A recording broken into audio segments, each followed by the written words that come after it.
Assalamualaikum warahmatullahi wabarakatuh. Perkenalkan, nama saya Siwiandini dengan NIM 25130400001 dari Prodi PGSD. Hari ini saya akan mempresentasikan hasil tugas saya untuk memenuhi penilaian ujian tengah semester mata kuliah penghantar pendidikan dengan dosen pengampu yaitu Bu Robiatul Munajah, SPD MPD.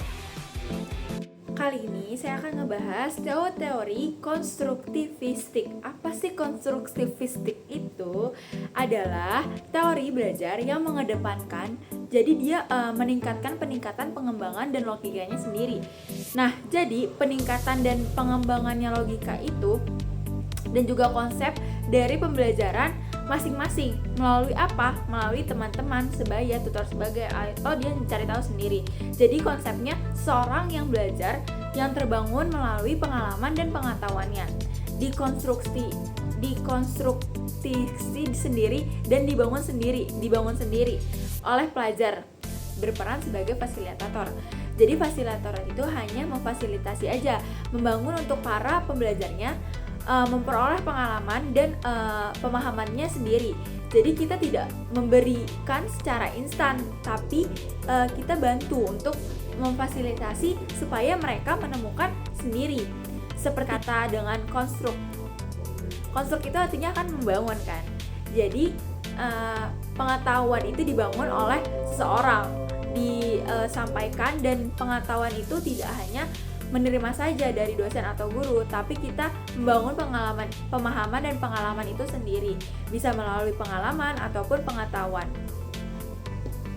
Bahkan teori ini menjadi salah satu filosofi kurikulum merdeka saat ini, pembelajaran yang berpusat pada siswa dan menyadari desain atau pembangunan pembelajaran dan asesmen kurikulum merdeka sejalan dengan paham konsep ini. Begitu pula dengan pencapaian pembelajaran yang mengatur perencanaan pembelajaran di kelas disusun dengan merajuk pada teori ini. Nah, saya akan membacakan dua pendekatan konstruktivismenya. Yang pertama itu ada kognitif, yang kedua itu ada sosial. Secara kognitif itu disampaikan oleh psikolog asal Swiss yang bernama Jean Piaget. Yaitu menurut teori ini perkembangan kognitif adalah proses lebih individual yang dicapai melalui pengamatan dan eksperimennya. Nah, seseorang dapat membangun pengetahuannya melalui proses asimilasi, akomodasi, maupun gabungan dari keduanya nih. Asimilasi itu apa artinya? Asimilasi itu artinya pengambilan atau mengambil dan menempatkan informasi baru dan dalam pengetahuan yang sudah ada. Sementara akomodasi artinya menggunakan informasi baru dan mengubah untuk mengembangkan pengetahuan yang sudah ada. Oke, sebagai ilustrasinya, misalkan anak yang bernama A itu dikasih tahu nih, hewan berkaki 4 tuh namanya kucing nih. Nah, terus ketemu berbentuk yang berbeda dengan kucing, itu dikasih tahu lagi namanya sapi loh. Jadi anak tuh mengetahui kaki 4 tuh bukan cuma si kucing itu aja. Jadi ada berbagai hewan lagi yang berkaki 4 dan berbulu. Itu disebut juga dengan akomodasi. Yang kedua ada konstruktivismenya sosial, disampaikan oleh psikolog asal Rusia bernama Vygotsky. Itu menurut teori ini, pengembangan kognitif adalah proses sosial yang dicapai melalui interaksi sosial atau kolaborasi dalam teori sosial ini.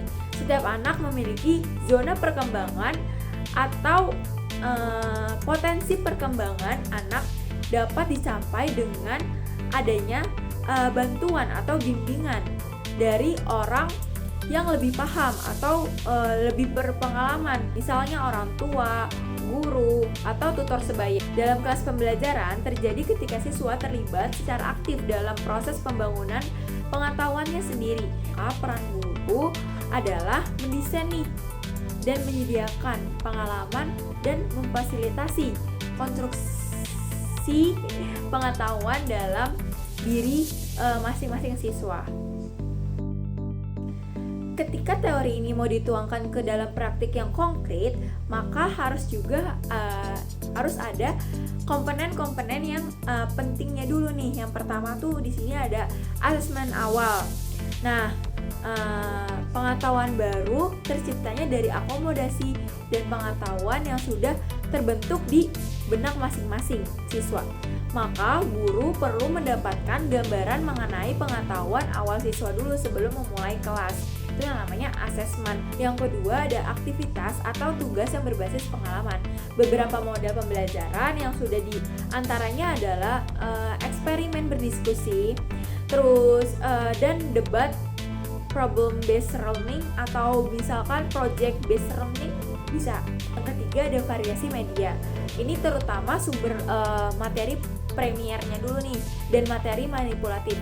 Sumber materi premier yaitu materi yang disusun oleh pihak yang mengalami atau pihak yang berkaitan langsung dengan suatu topik.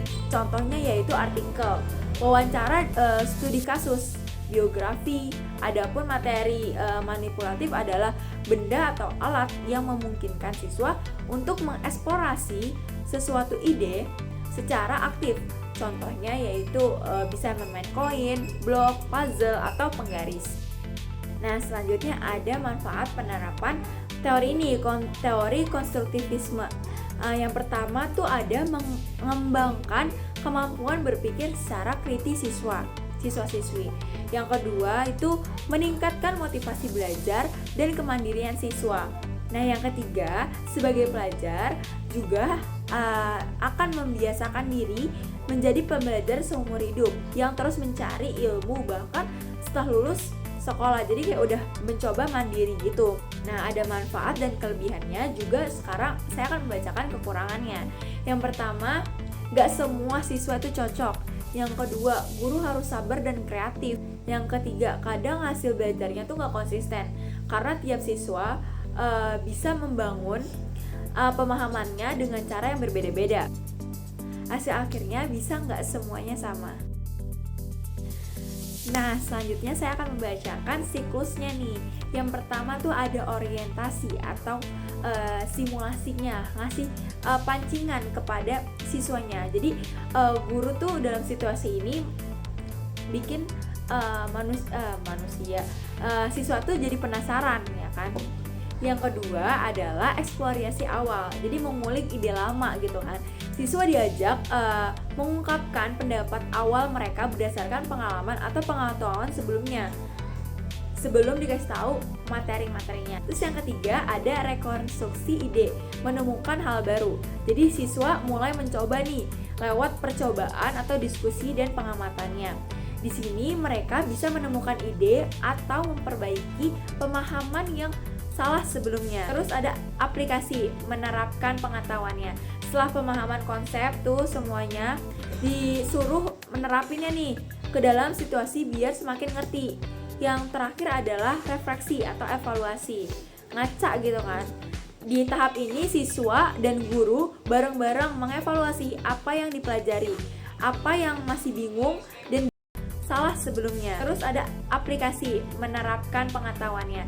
Setelah pemahaman konsep tuh semuanya disuruh menerapinnya nih ke dalam situasi biar semakin ngerti.